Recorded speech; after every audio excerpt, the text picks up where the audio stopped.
At Maverick Public Relations, growing your influence is their specialty. NPR works with remarkable companies in the cannabis industry to deliver exceptional results. Experience big agency expertise and outstanding client service delivered by seasoned and knowledgeable experts. Connect with Maverick PR today and move your company to the next level.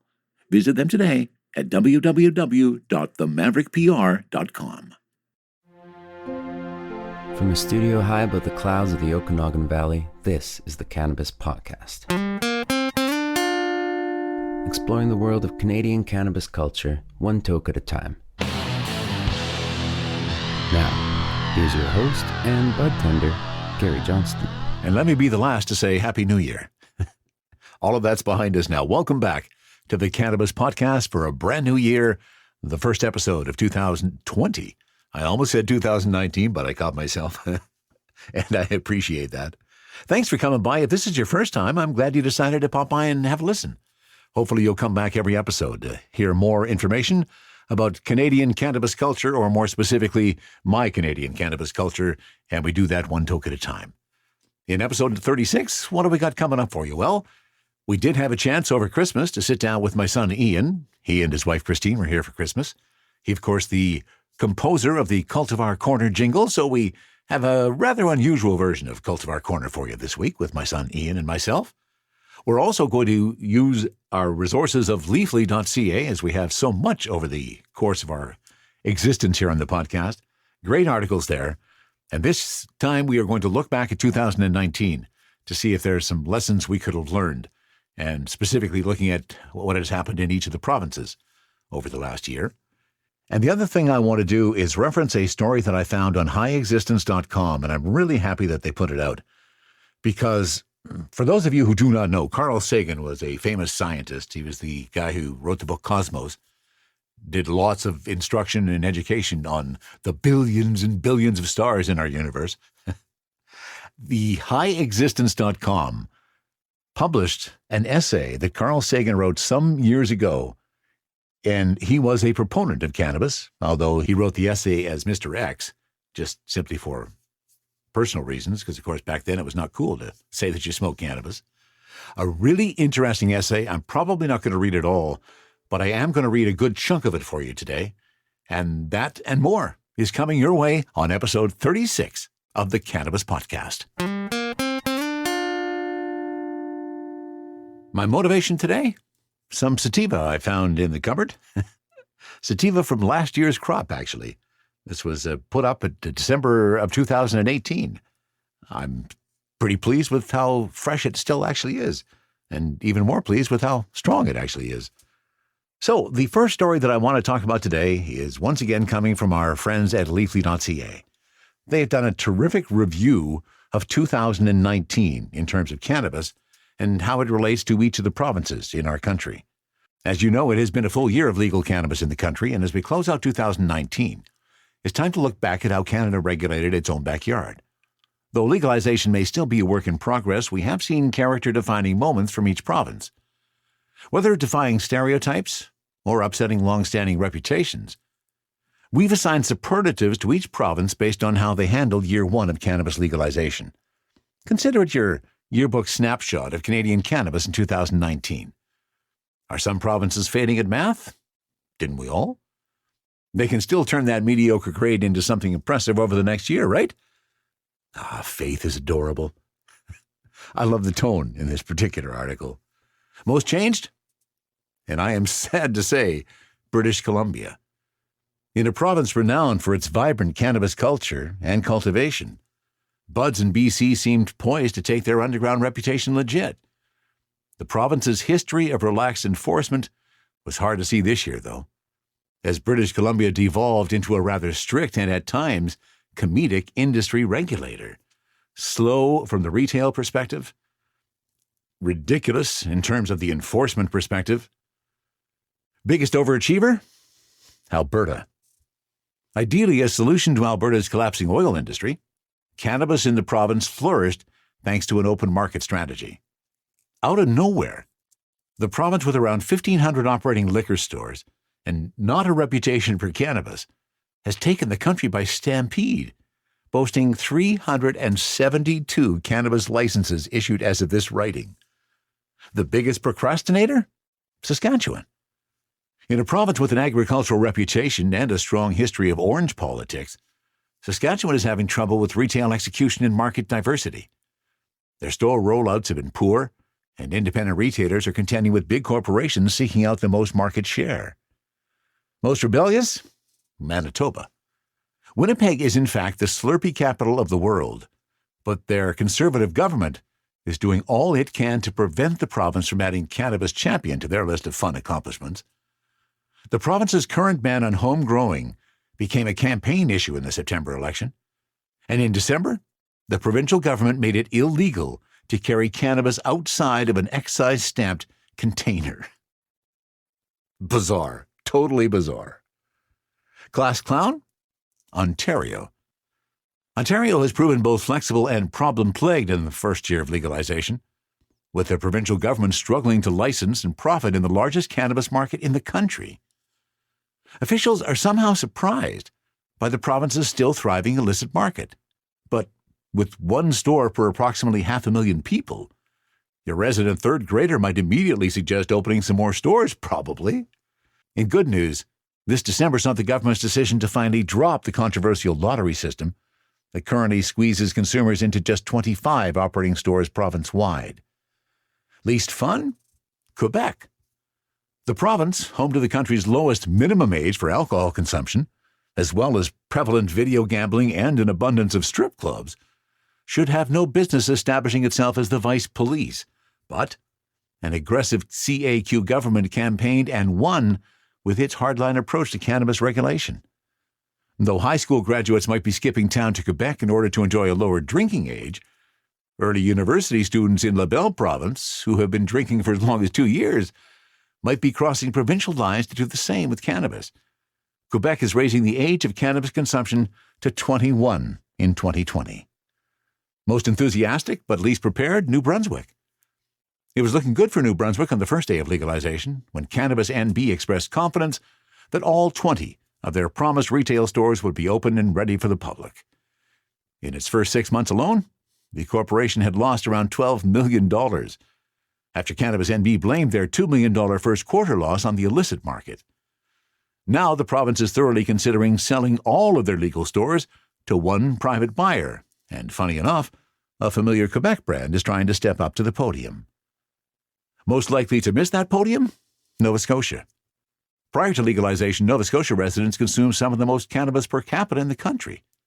And a StatsCan report on wastewater backed up that claim in August 2019. The Nova Scotia Liquor Corporation, however, reported a net income drop of $1.2 million for its first fiscal year ending March 31, 2019. Most likely to marry for the money? Newfoundland and Labrador. Is the buys that builds the boats, Newfoundland's the one that sells her. Increasing corporate interest is ruffling the feathers of sole proprietors in this coastal region.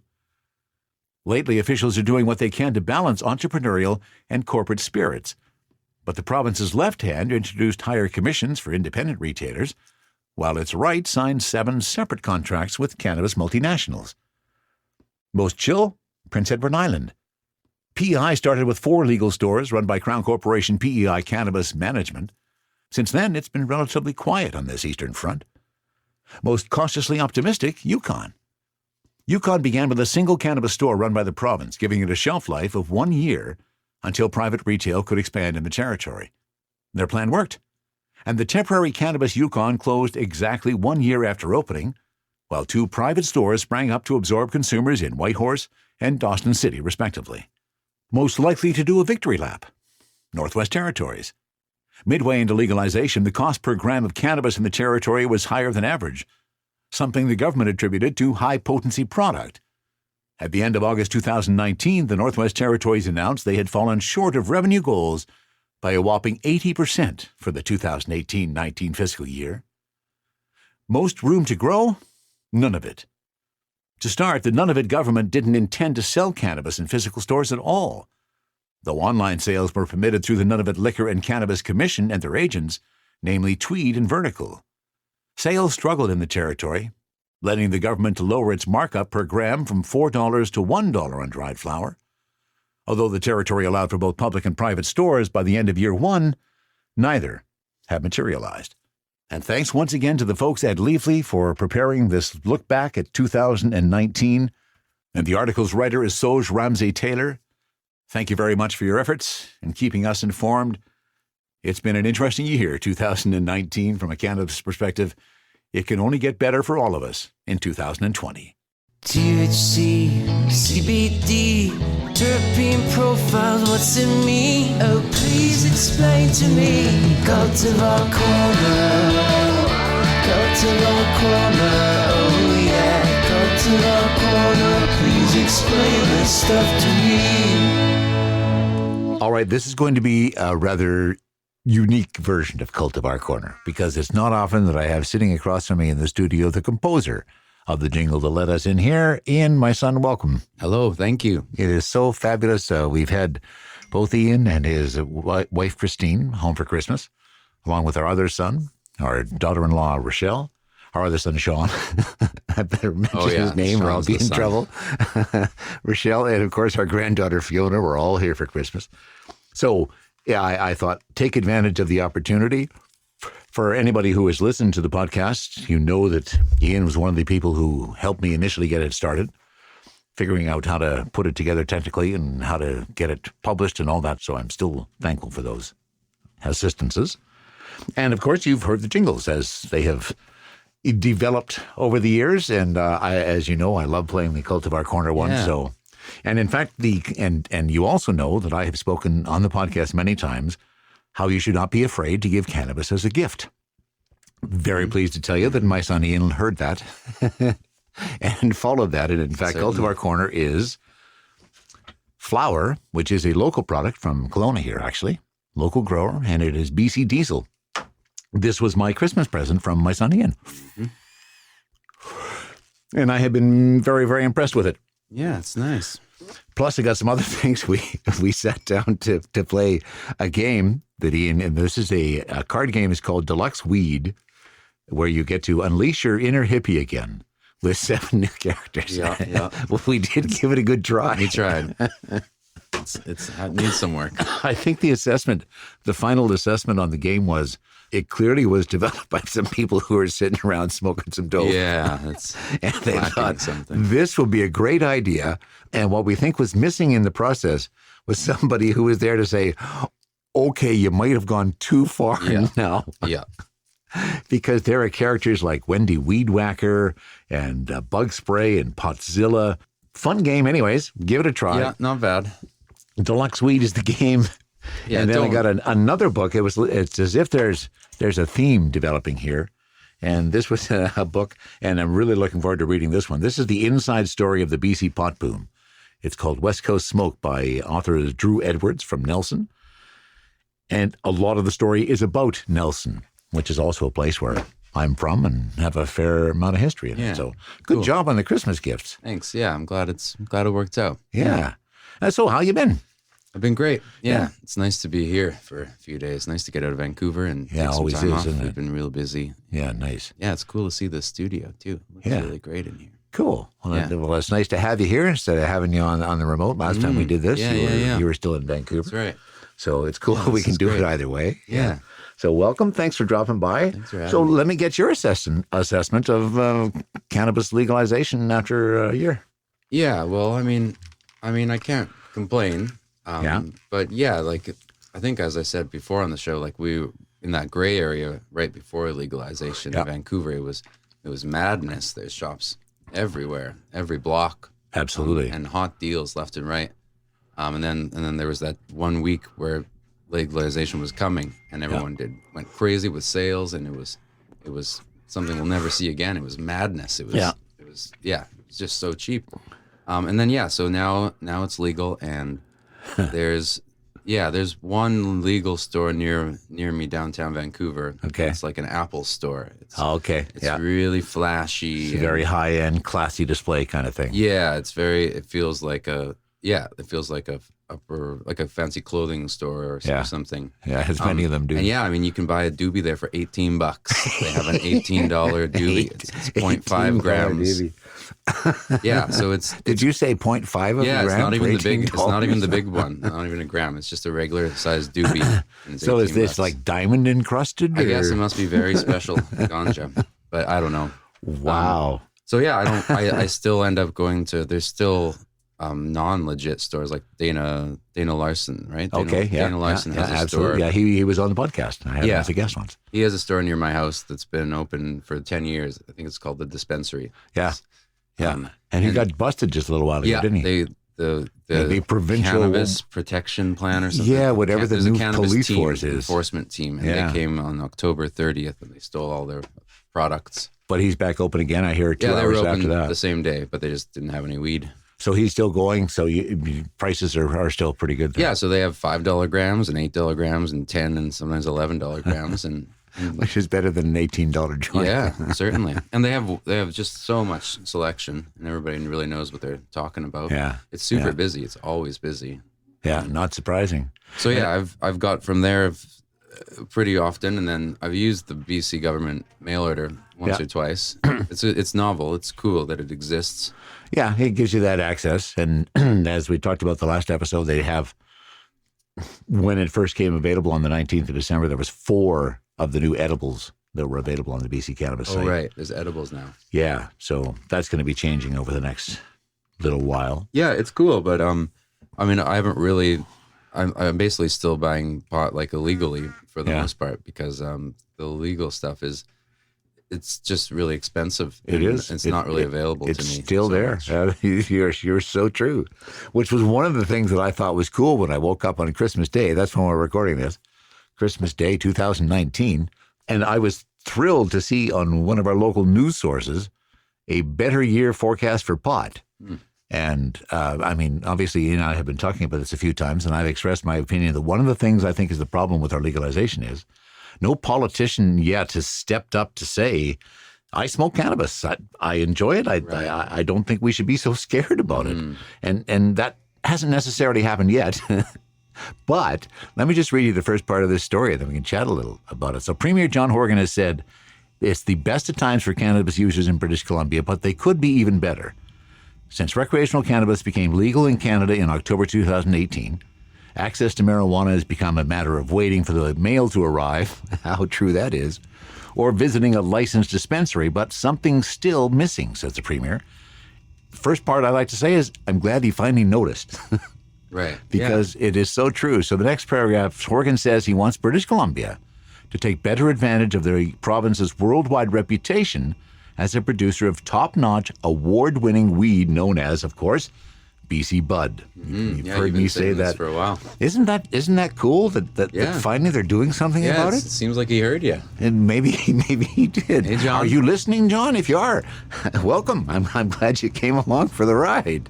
Yeah, no, it's cool. It seems like a step in the right direction. Well, it does, because in essence, and I guess they just recently, what was it, about a month or so ago, the government gave $675,000 to help cannabis operators in the Kootenays, speaking of Nelson, overcome the barriers to operating in the legal economy. And I mean, that has been, I think, one of the biggest complaints about legalization from those in BC who were in it before. They were kicked right out of the market. Right. And this is a real good sign that maybe that's going to change. Right. Yeah.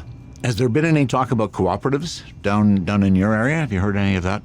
Oh, I'm not really sure what that means. So cooperative growing situation where a number of people will come together and form a little grow and do it cooperatively. That's kind of what part of this story is about. Yeah, I don't really know anybody in those circles. I know No. a couple people who work for like processing factories. Oh, where okay. I know a lady at my work who makes products. She Yeah. just processes weed. I don't think it's Okay. legit though. Okay.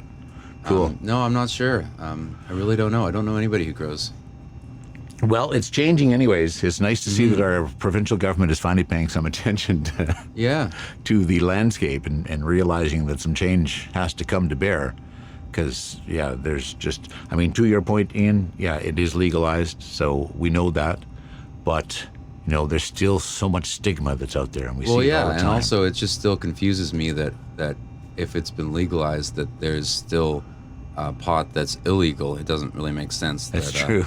It's legal, yet there's places where I can buy it where it's not legal. So it doesn't feel legal. It feels a little iffy. No, that's a good way to describe it, because I mean, cannabis is cannabis, and whether it's wherever you buy it, is that the deciding factor of whether it's legal or not? You buy it from the government, it is. And that's kind of goofy. Yeah. And yet I can grow it. I can give you some. That's Right. just as legal as stuff that's bought in the government market. So, yeah, there's still so many gray areas around that. Yeah. So how are people the people that you are around all the time, what's their opinion of how things are? I think everyone pretty much feels the same as me. I feel like, I'm friends with a lot of like musician type people, and so a lot of people that smoke weed, but most people were already a little mistrusting of the government, so I don't think anyone That's true. like jumping in, like, I mean, Yeah. I know some people who've ordered it, but most people I know just still get it from whatever shop is closer to them. Yeah. There's not really a stigma with my friends. Like, most people I know smoke weed, and it's not really a problem.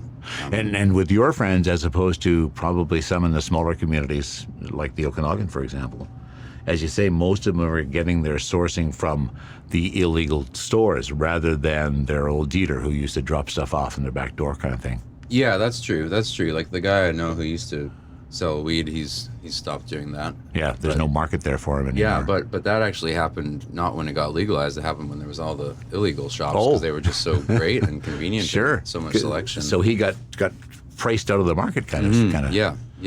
Certainly. Wow. Yeah. Cool. Yeah.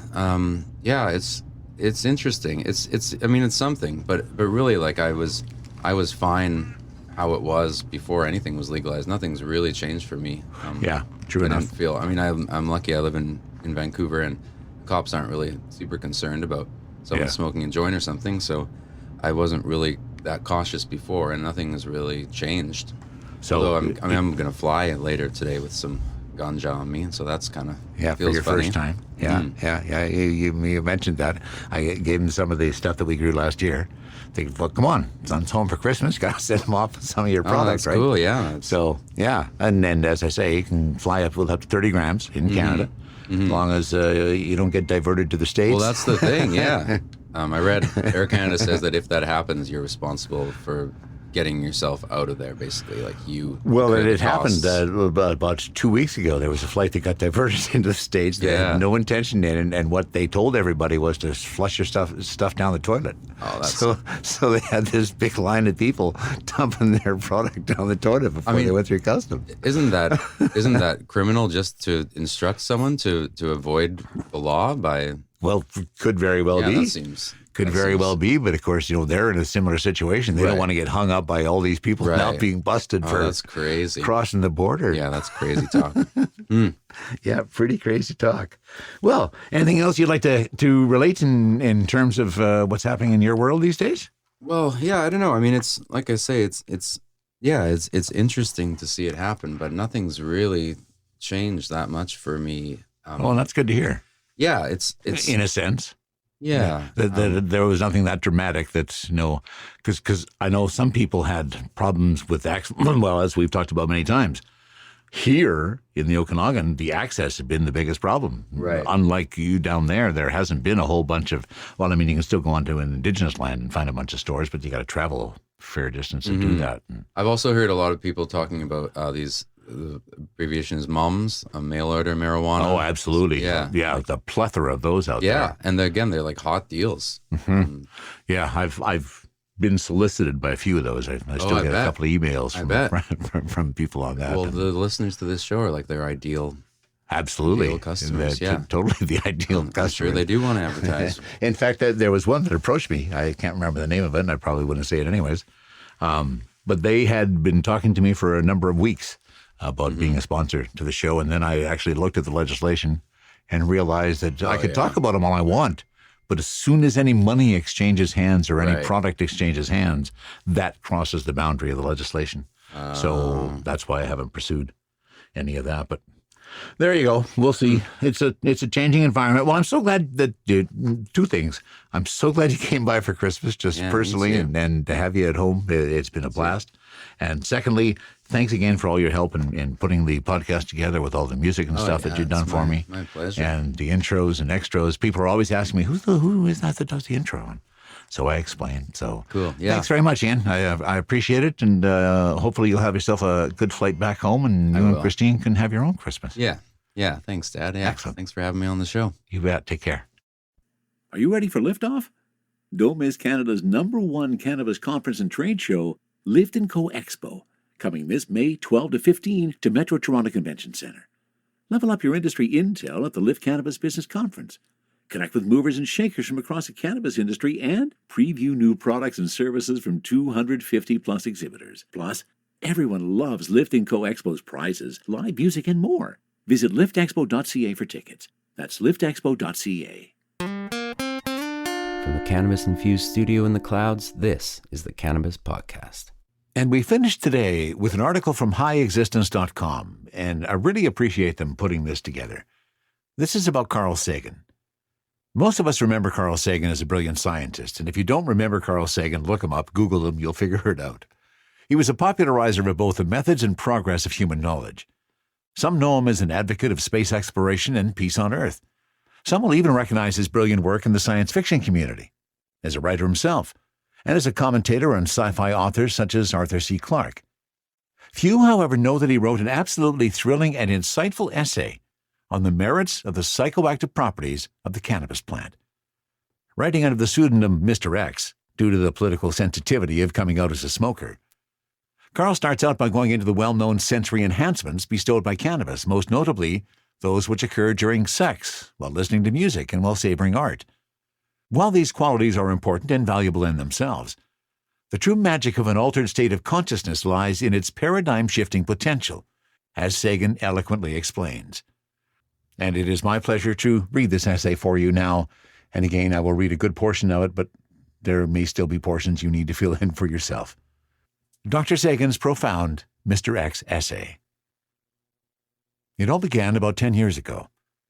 I had reached a considerably more relaxed period in my life, a time when I had come to feel that there was more to living than science, a time of awakening of my social consciousness and amiability, a time when I was open to new experiences.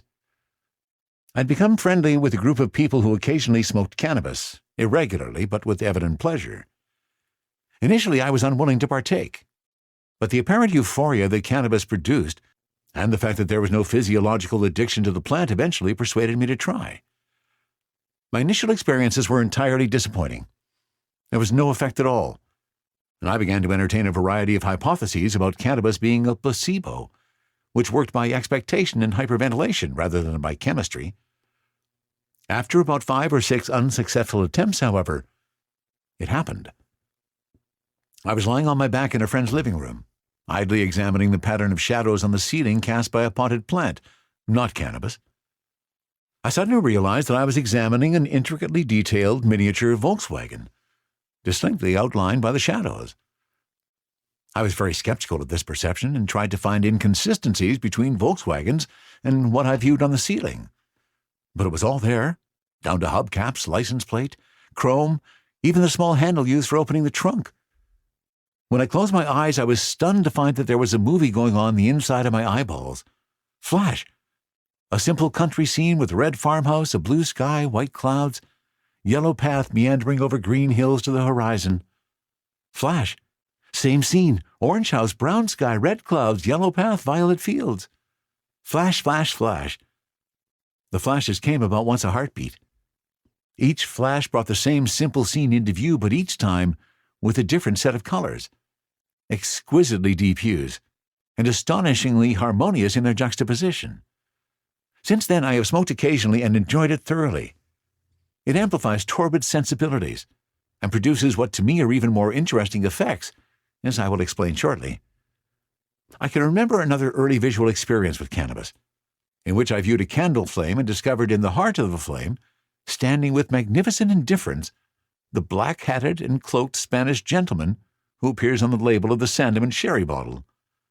Looking at fires when high, by the way, especially through one of those prism kaleidoscopes which image their surroundings, is an extraordinarily moving and beautiful experience. I want to explain that at no time did I think these things really were out there. I knew there was no Volkswagen on the ceiling, and there was no Sandeman salamander man in the flame. I don't feel any contradiction in these experiences. There's a part of me creating the perceptions which in everyday life would be bizarre. There's another part of me which is kind of observer. About half of the pleasure comes from the observer part, appreciating the work of the creator part. I smile, or sometimes even laugh out loud at the pictures on the insides of my eyelids. In this sense, I suppose cannabis is psychotomimetic, but I find none of the panic or terror that accompanies some psychoses. Possibly this is because I know it's my own trip, and that I can come down rapidly any time I want to. While my early perceptions were all visual, and curiously lacking in images of human beings, both of these items have changed over the intervening years. I find that today a single joint is enough to get me high. I test whether I'm high by closing my eyes and looking for the flashes. They come long before there are any alterations in my visual or other perceptions. I would guess this is a signal-to-noise problem, the visual noise level being very low with my eyes closed. Another interesting information theoretical aspect is the prevalence, at least in my flashed images, of cartoons. Just the outlines of figures, caricatures, not photographs. I think this is simply a matter of information compression. It would be impossible to grasp the total content of an image with the information content of an ordinary photograph, say 108 bits, in the fraction of a second which a flash occupies. And the flash experience is designed, if I may use that word, for instant appreciation. The artist and viewer are one. This is not to say that the images are not marvelously detailed and complex. I recently had an image in which two people were talking, and the words they were saying would form and disappear in yellow above their heads at about a sentence per heartbeat. In this way, it was possible to follow the conversation. At the same time, an occasional word would appear in red letters among the yellows above their heads, perfectly in context with the conversation. But if one remembered these red words, they would enunciate a quite different set of statements, penetratingly critical of the conversation. The entire image set which I've outlined here, which I would say at least 100 yellow words and something like 10 red words, occurred in something under a minute. The cannabis experience has greatly improved my appreciation for art, a subject which I had never much appreciated before. The understanding of the intent of the artist, which I can achieve when high, sometimes carries over to when I'm down. This is one of many human frontiers which cannabis has helped me traverse. There have also been some art-related insights. I don't know whether they are true or false, but they were fun to formulate. For example, I have spent some time high looking at the work of the Belgian surrealist Yves Tanguay. Some years later, I emerged from a long swim in the Caribbean and sank exhausted onto a beach formed from the erosion of a nearby coral reef. In idly examining the accurate pastel-colored coral fragments which made up the beach, I saw before me a vast Tanguay painting. Perhaps Tanguay visited such a beach in his childhood. A very similar improvement in my appreciation of music has occurred with cannabis. For the first time, I have been able to hear the separate parts of a three-part harmony and the richness of the counterpart. I have since discovered that professional musicians can quite easily keep many separate parts going simultaneously in their heads, but this was the first for me. Now, this is a very extensive essay, and I'm going to move from here to the last couple of paragraphs to bring it to conclusion. I have mentioned that in the cannabis experience there is a part of your mind that remains a dispassionate observer, who is able to take you down in a hurry if need be. I have on a few occasions been forced to drive in heavy traffic when high. I've negotiated it with no difficulty at all, though I did have some thoughts about the marvelous cherry red color of traffic lights. I find that after the drive I'm not high at all. There are no flashes on the inside of my eyelids. If you're high and your child is calling, you can respond about as capably as you usually do. I don't advocate driving when high on cannabis, but I can tell you from personal experience that it certainly can be done. The high is always reflective, peaceable, intellectually exciting, and sociable, unlike most alcohol highs, and there's never a hangover. Through the years, I find that slightly smaller amounts of cannabis suffice to produce the same degree of high, and in one movie theater recently I found I could get high just by inhaling the cannabis smoke which permeated the theater. There is a very nice self-tittering aspect to cannabis. Each puff is a very small dose. The time lag between inhaling a puff and sensing its effect is small, and there is no desire for more after the high is there. I think the ratio, R, of the time to sense the dose taken to the time required to take an excessive dose is an important quantity. R is very large for LSD, which I've never taken, and reasonably short for cannabis. Small values of R should be one measure of the safety of psychedelic drugs. When cannabis is legalized, I hope to see this ratio as one of the parameters printed on the pack. I hope that time isn't too distant. The illegality of cannabis is outrageous, an impediment to full utilization of a drug which helps produce the serenity and insight, sensitivity and fellowship so desperately needed in this increasingly mad and dangerous world. This account was written in 1969 for publication in Marijuana Reconsidered. Carl Sagan was in his mid-30s at that time. He continued to use cannabis for the rest of his life.